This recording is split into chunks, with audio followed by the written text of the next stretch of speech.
Je compris cependant que des étrangers qui tueront des Français pouvaient être massacrés dans la première chaleur du combat par des vainqueurs féroces qui n'avaient aucune idée des lois observées à la guerre. Mais je n'ai jamais pu comprendre le moindre de messieurs ce Foulon et Berthier de Sauvigny. Les premières étaient, je crois, intendant de Paris, et le second était son gendre et son successeur dans cet emploi. Dans les provinces, son intendant était un homme considérable par ses fonctions et son influence. Son caractère, son habileté ou son incapacité pouvaient exciter l'estime et plus souvent la haine. Mais à Paris, qui connaissait l'intendant de cette immense capitale où tout abondait comme par magie, dans un temps de disette, le peuple s'en prenait au prévôt des marchands, au lieutenant de police peut-être au Parlement, mais l'intendant était perdu dans la foule des gens riches. Ce n'était point enfin un magistrat ni un homme connu de la multitude. Je peux assurer, sans crainte d'être démenti, que dans la bourgeoisie et encore moins dans les basses classes, on ne connaissait ni le nom de l'intendant, ni sa personne, tout au plus ses bureaux, où l'on allait payer l'impôt.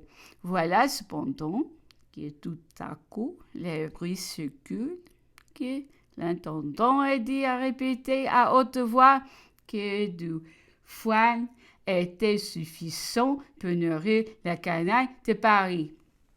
Monsieur Foulon et Berthier s'étaient sauvés. Des zélés patriotes courant après eux, les éteignant à plus de 20 lieues de Paris. On les y ramène, et une centaine de misérables les miront à mort, avec des circonstances d'une atroce barbarie. J'ai traversé la place des Grèves pour aller à la Comédie Française. Il pleuvait et il n'y avait de tumulte que devant l'hôtel de ville. J'étais sur le parapet. Lorsque j'ai vu s'élever au-dessus de la foule une figure de vieillard à cheveux blancs, c'était l'infortuné Foulon quand il s'est en place de réverbère. Je retournais chez moi lire mon cher Montesquieu, et de ce moment, je commençais à prendre en haine une révolution où l'on tuait les gens sans les entendre. Chapitre 2.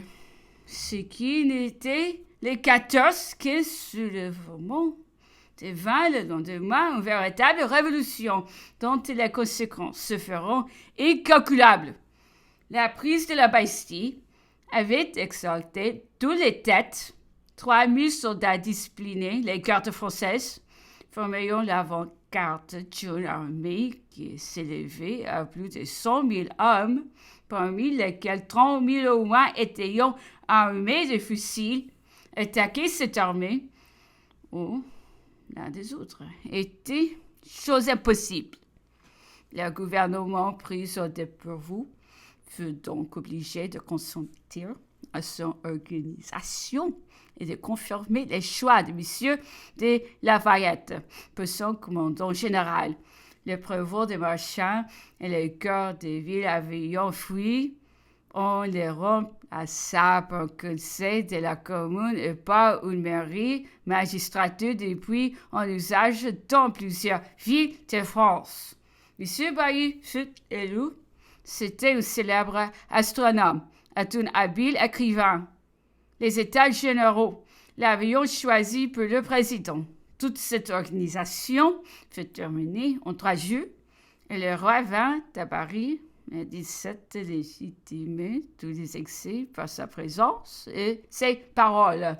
Cette marche fit connaître à ses amis ce qu'ils devaient en entendre et à ceux de la Révolution tout ce qu'ils pouvaient user. La révolte avait été à son comble. Des militaires, des hommes non jugés avaient péri dans l'exercice de leurs fonctions. Et ce ne fut qu'en tremblant que le souverain s'expliqua sur de tels crimes. Les provinces, encouragées par cette marche, s'empresseront d'imiter la capitale. Les courriers qui avaient porté la nouvelle de la Révolution de Paris annonçant à leur étude celle de tous les pays qui l'avaient parcouru. Les États généraux qui avaient imprimé le mouvement les reçuront à leur tour. Les 2 premiers ordres feront obligés de se réunir au tiers-État. Les États priront le nom d'Assemblée constituante. Cette Assemblée commença dès lors à travailler à l'érection d'une monarchie dans laquelle la nation serait représentée par ses députés. Ainsi s'établit cette longue lutte entre des nouveaux intérêts et des passions sans frein.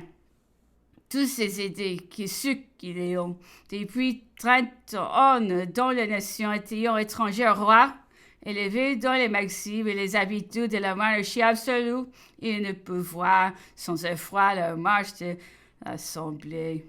Ainsi repoussa les mesures de violence qu'on les pressait de doter.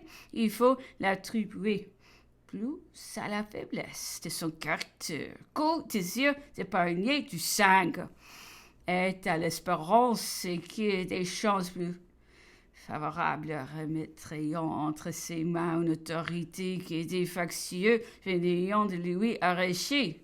Le seul parti raisonnable à prendre était de dominer l'Assemblée, qu'il ne pouvait plus résoudre sans des graves inconvénients.